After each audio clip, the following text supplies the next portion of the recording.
I'm excited. Today we have Dr. Markos Kounalakis, lead at WECAN, award-winning foreign affairs columnist, analyst, author, Stanford University visiting professor and scholar, and Hoover Institute fellow, and maybe most importantly, the second gentleman of California as the husband of Lieutenant Governor Eleni Kounalakis.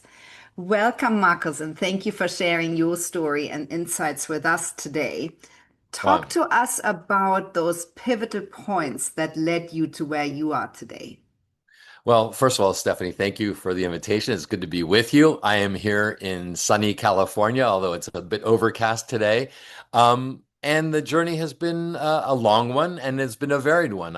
I'll say I've had multiple careers, and that all along the way, it's been a combination of good fortune, good people, and good circumstances that have led me to opportunities that I never imagined I would have had. The most important thread throughout all of these, however, have been education and the Mm. availability of public education and an advanced educational system within the state of California that really fostered and welcomed someone like me, who is the first person in my family to ever attend college, uh, to have been given the opportunity and the pathway to achieve a college education. My father, his life was interrupted by the Second World War, Mm. the Nazi occupation of Crete. And so he went as far as the eighth grade, but clearly had a very good education on the streets and through life. But after the Second World War, there was a civil war in Greece. And after that, my family, my parents came to the United States where I was born. My mother was very fortunate in that she had a high school education, was able to achieve that in Hanya despite the war, and then they found themselves in San Francisco after a long transition and a refugee journey. Marcos, and talk to us a little bit about those, those points. You were a war correspondent. You have been part of very dramatic events, political and military developments from the fall of the Berlin Wall to, the revolution in Prague, the Romanian regime overthrow, Yugoslavia, Afghanistan, you name it. That was your career. Talk to us a little bit about that phase of your life and and how you pivoted from one phase to the next to come to where you are today. Sure. Well, I'd say that my journalistic journey began in Sweden when I was going to graduate school in Mm. Stockholm. I went there because it was free and it was interesting. And so I found myself on the European continent and made my way after Columbia Journalism School in New York City to Germany, where I was given a Bosch Foundation Fellowship in 1988 through 1989. And of course, those years were pivotal in Yeah, the history of the world, really. yeah. I had spent a lot of my time while in Germany. I was started in Köln, then I went to Bonn, which was the capital at the Capital. time. Worked at ZDF in Mainz, outside of Frankfurt, and Which then is a TV eventually, station for anyone who doesn't know. that's right, I was working on Heute Journal, which was the nightly Yeah. television broadcast, news broadcast. Mm. And then I made my way down to Munich, where I worked at the Süddeutsche Zeitung in Wirtschaftsredaktion, which was the business section. Yeah. Wow. So I'm in Germany, and this is 88, 89. And during that period, I'm constantly going in and out of Eastern Europe, Mm. visiting people in dissidents, really, in East Berlin, getting into Hungary, going to Czechoslovakia. And so I had established a network of dissidents during my time while the Iron Curtain was still very firmly in place. I then moved to Rome because I had a good friend who I wanted to hang out with, and Rome is a fun place to be. And this was in 1989, and I got a job with Newsweek. And then one night, the Berlin Wall collapses. Mm. So I get a 1989. call. Yeah, so I'm at Newsweek in Rome. I'm at the time I'm acting bureau chief because Rod Nordland was back in New York, and I actually sent a note previously, So I sent a note once I had covered the Berlin Wall and then had covered some of the Velvet Revolution in Czechoslovakia. I fired off a note to Newsweek New York saying I think there's something happening in Romania as Mm, well, and that really made a huge difference because I was ahead of the curve on the Romanian Revolution because I knew yeah. somebody who was living on the border in Szeged Mm, and was tipped off to activity on the Romanian border. And so I was there way ahead of time during the Christmas of 1989. So this all was just a remarkable historical moment, yeah. watching the fall of the Berlin Wall, watching people streaming in across this wall looking Mm, for bananas, mm, looking wide-eyed at beautiful department stores like KaDeWe and yeah. other places that were just incomprehensible other than through the imagination for those in the East. And then, of course, the inspiration of Václav Havel and Mm, the demonstrations and then eventual revolution in Czechoslovakia. So all of these things really brought me there until I finally moved to Prague to live for a couple of years during the transitional moments. yeah. And then you later returned to Hungary as husband of your wife, who became the American ambassador in Hungary, right? Yes, but not Yes. before I moved to the Soviet Union, Yeah. because after Czechoslovakia, the coup in Moscow hit in August of 91. Hmm. I left Newsweek and joined NBC Radio and worked there covering really even more dramatic events, really the collapse of an empire, Yeah. during which time I also got down to the war in Afghanistan with the Soviets. So then I came back to the United States, worked in technology for a decade, married this beautiful woman whom I met in San Francisco. We met and married within 8 weeks. And Wow. she, yes, it was whirlwind, and we're still getting to know each other after 26 years, Yeah. and so it's really great. 26 years and two kids, two boys. Um, we worked a bit in San Francisco. I worked in technology for about a decade, wrote a Mhm. book about Apple Computer, worked at some major technology companies, took over the Washington Monthly magazine, and then because of her engagement in the Democratic Party, President Obama appointed her, nominated her, and the Senate confirmed her for the role of U.S. ambassador to Budapest, Hungary. Mhm. At Mhm. which point, I moved to Budapest. And Marcos, and you came back and you're now obviously you're writing books, you teach, you're a fellow at the Hoover Institute. Talk to us about your work now. What are your sort of main lessons? What matters to you most? Yeah, so academia was not a part of it was not on my bingo card. But when Hmm. we went to Budapest and Eleni was performing her role as ambassador, the State Department would not allow me to work as a journalist or writer of any sort, Yeah. even though that was the region I understood. And I asked the State Department what I could do, and they said, "Well, have you thought about academics?" And I said, Mm. "No." So, but then, of course, pivoted as quickly as I could to academics. There was a university called Central European University, which Hmm. today is in Vienna, but at the Yeah. time was in Budapest. That's where I got my doctoral degree Mm. in international relations and political science, and I used that to then come back home and applied to the Hoover Institution to become a member of the think tank and Yeah. now teach political science. My main interests are in geopolitics, trying Hmm. to put into action and a context all those things I experienced. But also, since I'm living in California and my wife is in this elevated role of lieutenant governor, but also the head of international trade and relations for the state of California, I'm trying to relate California to global affairs. And so I teach a class called Superpower California that looks Hmm. at subnational governments, smaller non-nation states, and how they operate in the global commons. In fact, yesterday I was with a colleague who is the consul general of Germany, and he was asking about this. And I said, well, you're familiar with how states work in a federal system. Just think of Bavaria in the days of Franz Joseph Strauss Yeah. and how prominently that state operated almost independently Yeah. of the German federal government, and then equate that to how California too, as the fourth largest economy in the world, has enormous throw weight. Yeah, it does. Marco, so give us a little bit of your understanding of our world at the moment, where we really have a new world order.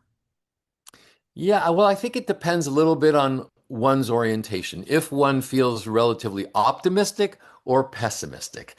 And because you can make a case for either orientation at this phase.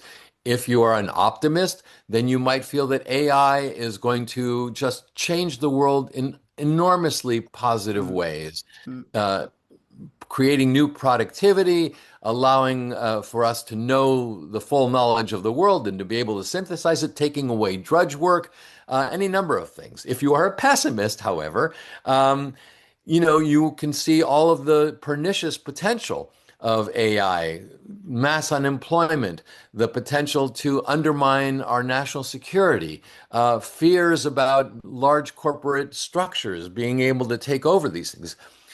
I think for a scholar and an academic, you need to look at both of those yeah. and figure out where the truth lies Mm, based on your experience, your understanding of the world and like. So I could tell you any number of things, but it really is going to depend on the listener to decide where we fall in this world.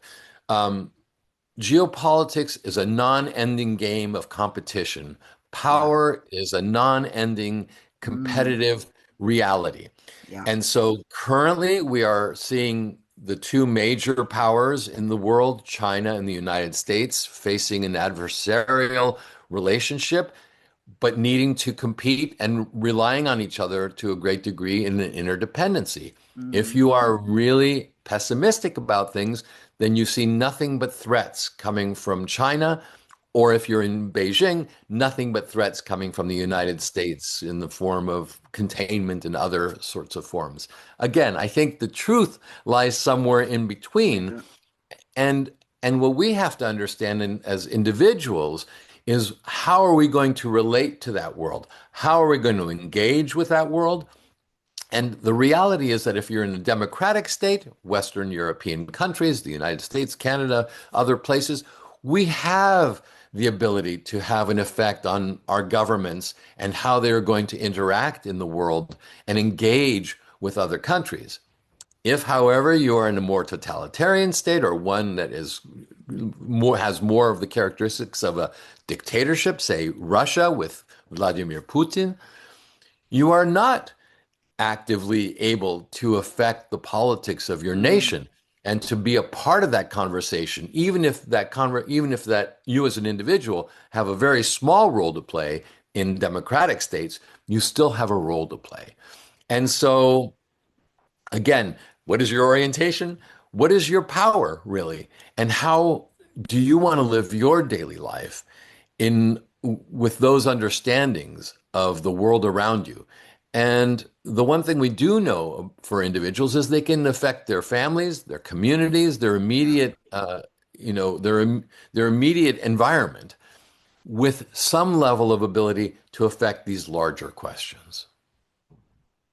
Marcus, so I'm wondering, in your role as professor, what are your sort of main learnings? How do you see the younger generations grow into the world that we effectively, as in, the middle age to older generations have basically built, right?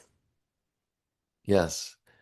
So I fall on the optimistic end of the Me of too. the spectrum, Me and too. yes, I mean the name of your podcast is Together We Can. Yeah, It's not Together We're Lost, or we exactly. won't, or we can't. So yes, I figured you have an optimistic orientation, and if you are at all involved with young people on a daily basis, you cannot help but be also infected by their optimism. They Mm, know that they own the future. and that our generation has created the tools that they can use to better that environment, even with the challenges, even with the threats, the fears, the competition that exists on a daily basis. They know that if they embrace those technologies and leverage them to correct the wrongs of a previous generation or right the problems of the contemporary society, that by engaging, they actually can actually have an impact on that, and Mm, maybe an impact that could be global. And so I am really excited to go into the classroom, to be infused with this enthusiasm and not blind enthusiasm. They are realistic about all of the challenges and problems, mm. but they have a positive and optimistic orientation. Yeah, which is really good to hear.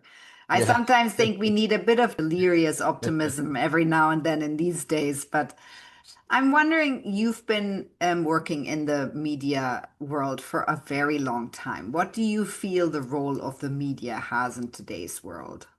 Well, here's where I am a little bit pessimistic because Mm, the media has really fallen apart as we've known it. yeah, it Um, has.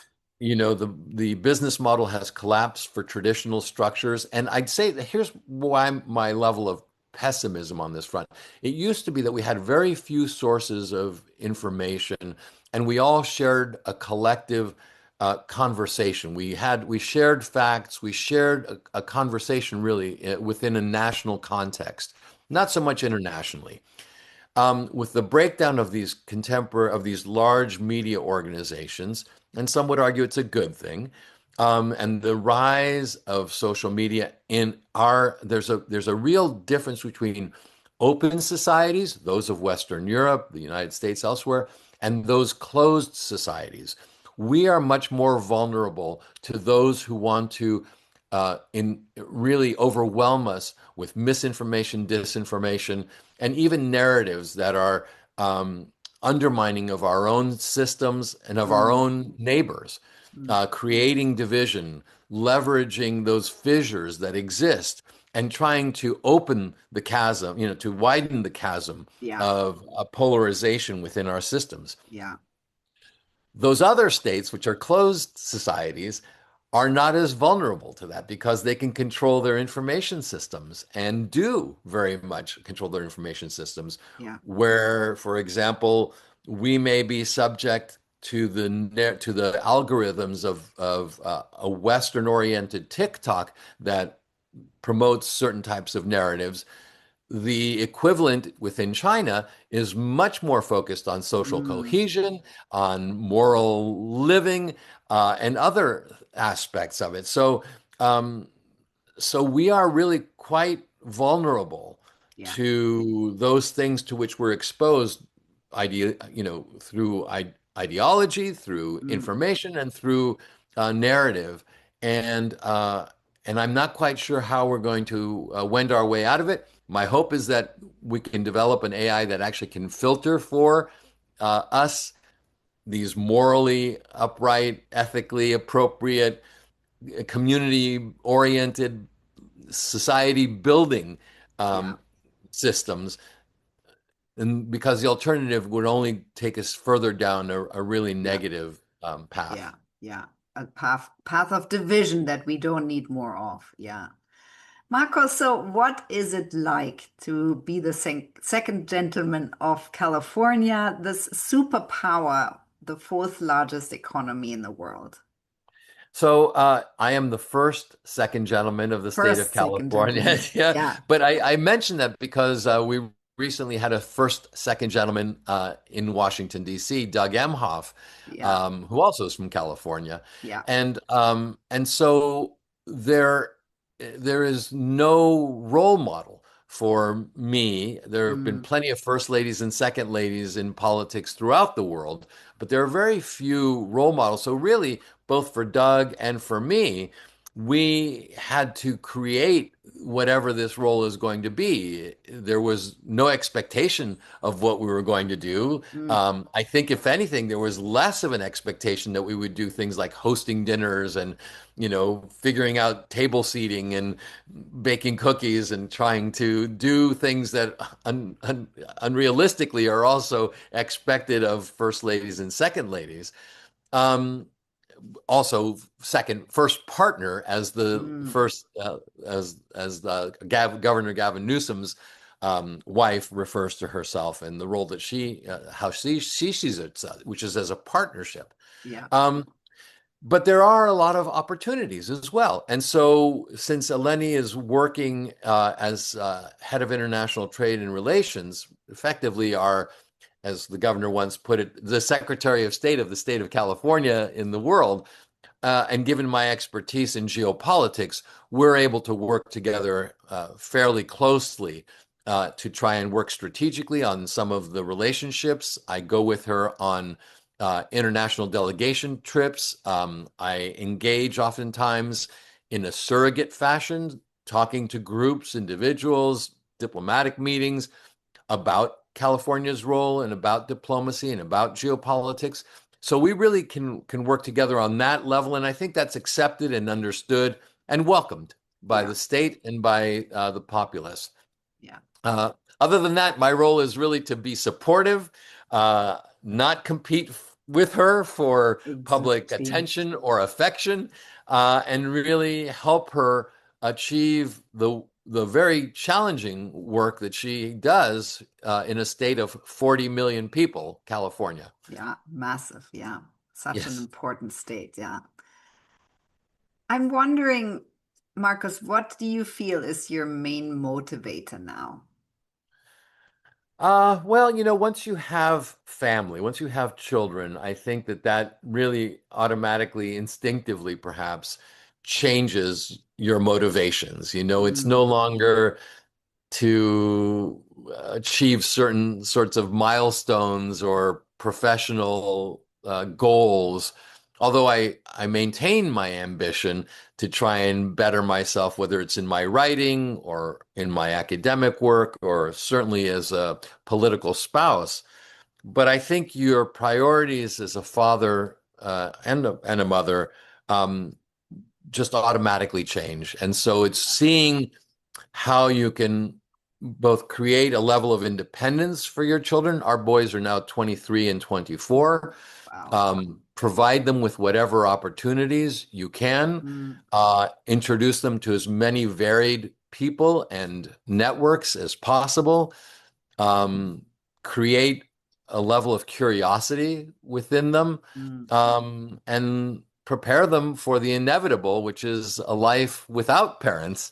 And so I'd say that's probably what really takes up a lot of my prioritization is working on that, while also, again, still doing all these great fun other things.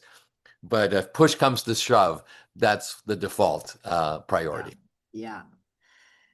So, what do you feel were the biggest challenges, Marcus, to overcome to be where you are today?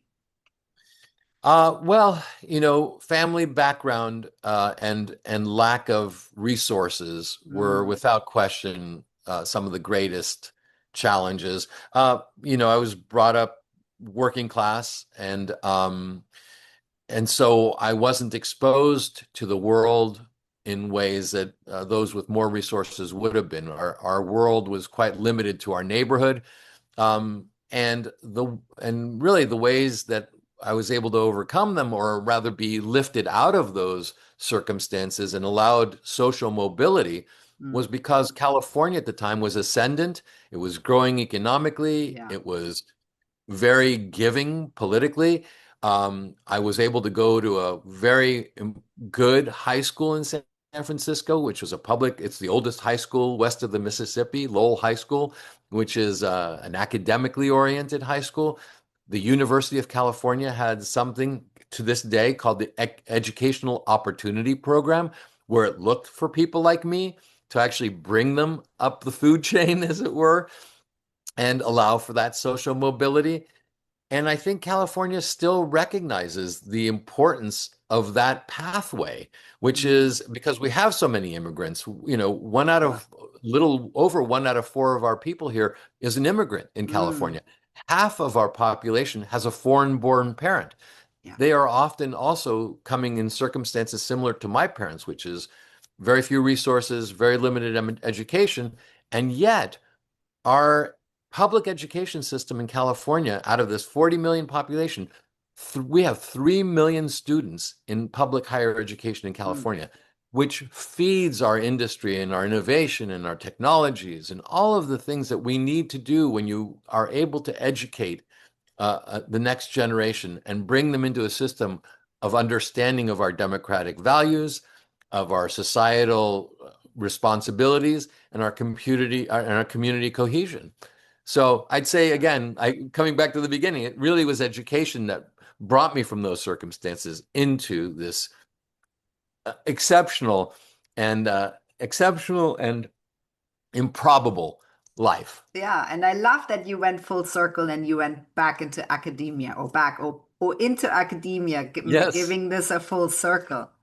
yes. What tips would you give to the younger generations, Marcos, that are coming up now? They're leaving university, they're joining our workforces. What tips do you have for them? So, again, education first and foremost, make sure that you are there, of course, in part to have a good time and to learn how to socialize with other people, but make sure you're taking advantage of everything that's there. And don't just think about a career because what may seem like a great career path today, say a decade ago, computer programming was a great career path. Well, Claude can do everything that computer programming Mm, once did, so not exactly the best path.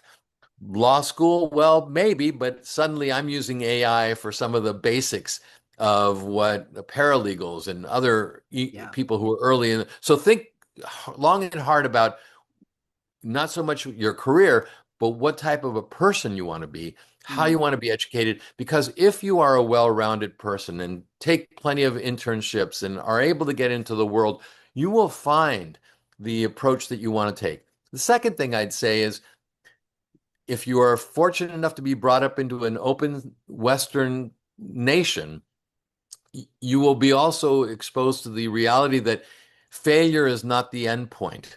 That failure can mm, actually be a learning process that allows you to find new pathways and new opportunities. And that's not true for every country. There are some countries that are more failure tolerant than others. So if you are able to be in a society that embraces that understanding so that you know that you have another chance if you mess up or if you make the wrong decision at some point. I think that's also really key. And California and the United States has been very, very positively oriented in that regard. definitely, yeah. Marcus, what does success look like for you? How do you want to matter? What would you like your legacy to be? Well, I tend to put things into perspective, which is, we're here for a very short period of time. Um, I often ask the question, who was the 27th president of the United States? And, this is somebody who is the most important person, at least in the United States, and nobody knows who that is, right? So we're lost to time. So our legacy has to be a collective legacy rather than an individual legacy. You can, Def sure, for your own purposes, of course you want to achieve as much as you can and feel good about it and be able to provide and achieve. But success is, individual success fades, and what really continues is whatever we do collectively in our societies and the world that we work towards building together. So I want my kids to be a part of that world, and they want them to contribute to the improvement, which is, if you look at the history of the world, a consistent, if at times, with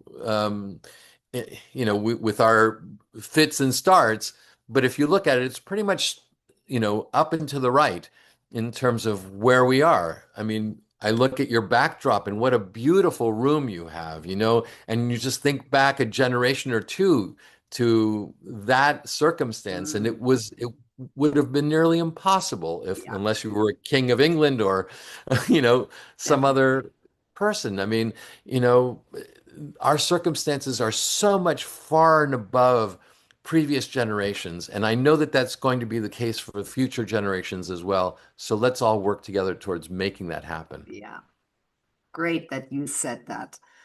So what are your plans and goals, Marcos? I think you call yourself a late stage academic. Yes. Um, what is your vision for the next years? Well, I'm still involved in politics. My wife Mm, is no longer going to be lieutenant governor at the end of this year. She will be done with her 2 terms, and yeah. she is currently running for treasurer for the state of California. So I'm working with her on, yes, thank you. I'm working with her on the campaign. Um, if she becomes that, then that means she will be the treasurer for the fourth largest economy in the world, Mm, which of course will require global engagement. I hope to be able to help her even further in that role, should she achieve that, mm, be given the voters' mm, confidence. Um, that and the work at the university will keep me both engaged with high-level conversations and engagement in with networks that are new. I've mm. never been involved in the financial world in a really intimate way in the past, only in the political world. So I'm looking forward to both those things, and I'll keep writing. I try to write a fair number of pieces on a regular basis, and a lot of them publish at the Washington Monthly Magazine, but elsewhere as well. Marcos, we haven't talked about this now. You've written many books, but I mean, one of them, Freedom Isn't Free, The Price of World Order. I remember seeing that and I remember having it in my hand at one point. And would you like to talk about that? What are the things that you want to communicate and you want people to know with your writing? So I'd say that, and in particular for this book, the real focus of it was to create an understanding that we have to work towards democracy. We who Mm, believe in democratic structures cannot sit back and allow for our governments and our leaders to just operate on autopilot. yeah. It's too competitive a world, and there are too many who are opposed to Mm, democratic systems. mm, So I really had to make a case for democracy and for freedom, and that yeah. freedom. The title "Freedom Isn't Free" implies, of course, that you have to work for this. You have to Yeah. fight for this, and Yeah. at times, you even have to go to war for this. Mm, mm, And so I make the case within the book in under various chapters and with various arguments under varied circumstances for this activity. I'm very good friends with an opposition leader in Venezuela. His name is Leopoldo Lopez. mm, And Leopoldo is really one of, not only is he a friend, he's also a hero of mine because he suffered in prison as someone who was put in jail by Chavez and then mm, Maduro and was really suffering for us and for his people to try to bring about democratic systems. I haven't had to go through that much hardship in my life to fight for the types of things that he's fighting for. And so I saw this with Václav Havel in Czechoslovakia and with others during my many years covering dissidents mm, in Eastern Europe. mm. There are people who are laying their lives on the line every day to achieve even a smidgen of the level of freedom that we have, whether it's the freedom of expression, the freedom of being able to collectively organize in the streets or even in religious contexts. And so it's easy to forget that when you have freedom. Yeah. And I guess my book was just one more brick in the wall of trying to remind people Mm, how to exercise that muscle. yeah. So, what takeaways would you like our listeners to have from your story today if you had to sum it up? Uh, I'd say that being able to take advantage of uh, education in whatever way is possible is Mm, key. mm, Um, Finding a spouse whom you have a loving relationship with and who you can partner with in some way, even if you're not doing similar things, the idea of being mutually supportive is really important. Find what gives you confidence and self-assurance. Too many of our problems, individual problems, are based on insecurities. mm, Recognize what those insecurities are and figure out how to confront them and overcome them. I know it's easier to say than it is, but my insecurities, of course, were that I was from this working class family and I couldn't really understand the world around me, but education provided me a pathway of understanding and then overcoming those things. yeah. And I'm not, I don't mean to underplay the challenges that people have on a daily basis, and oftentimes those are resource challenges which are real and that are not easy to overcome Mm, oftentimes. But if you have that ability to and that flexibility and latitude to think a little bit beyond your immediate needs and your survival, then take advantage of the intellectual opportunities that exist for you to broaden your mind, expand your world, and enrich your experiences. amazing. I am wishing you all the best. I'm wishing your wife all the best. What an exciting year to maybe become the treasurer of California.